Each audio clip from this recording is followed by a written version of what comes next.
নমস্কাৰ।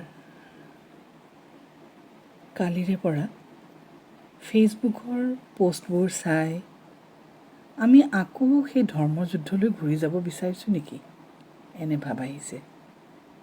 এনেই এটা সংকট চলি আছে, তাতে কাৰ দুখ, কিয় হ'ল, তেওঁ কি সম্প্ৰদায়ৰ, তাক লৈ যদি আমি বিতৰ্কৰে সময়বোৰ পাৰ কৰোঁ, তাৰপৰা আমাৰ কিবা লাভ হ'বনে? মই ভবাত একো লাভ নহয়। আপোনাৰ মানসিক শান্তি ব্যাঘাত হ'ব আৰু পৰিৱেশ বেয়া হ'ব। কেইজনমান মানুহৰ দোষৰ কাৰণে আমি এটা ধৰ্ম বা এটা গোষ্ঠীক নিশ্চয় দোষাৰোপ কৰিব নোৱাৰোঁ। মোৰ মতে এতিয়া কাৰ কাৰণে হ'ল, কিয় হ'ল ইত্যাদি বিচাৰ কৰা সময় নিশ্চয় নহয়।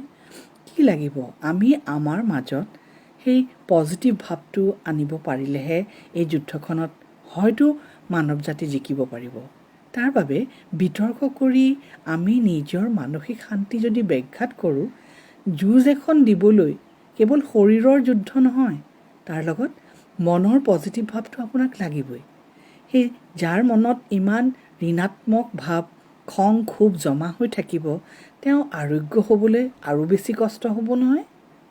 মই নাজানো, আপোনালোক হয়তো মোৰ লগত সহমত নহ'বও পাৰে, কিন্তু মোৰ কথা হ'ল বৰ্তমান আমি পুৱাই উঠি ৰ'দ কমেও 1 ঘণ্টা আপুনি ৰ'দ লওক, ৰ'দৰ তাপটো লওক ঘৰতে, তাৰপিছত লং দিয়া লাল চাহ খাওক।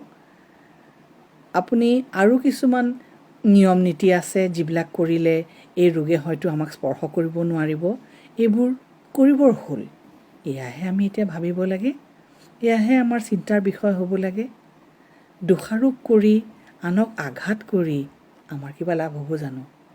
হয়, সময় কাটি গৈছে, কাৰণ সকলো ঘৰত আছে নহয়, সকলোৰে বাবে অফুৰন্ত সময়। কাকো গালি পৰাৰ পৰা একো লাভ নহয়, মই ভাবোঁ। এবাৰ চিন্তা কৰি চাওকচোন, আমি এনেধৰণে ভাবিব নোৱাৰোঁনে?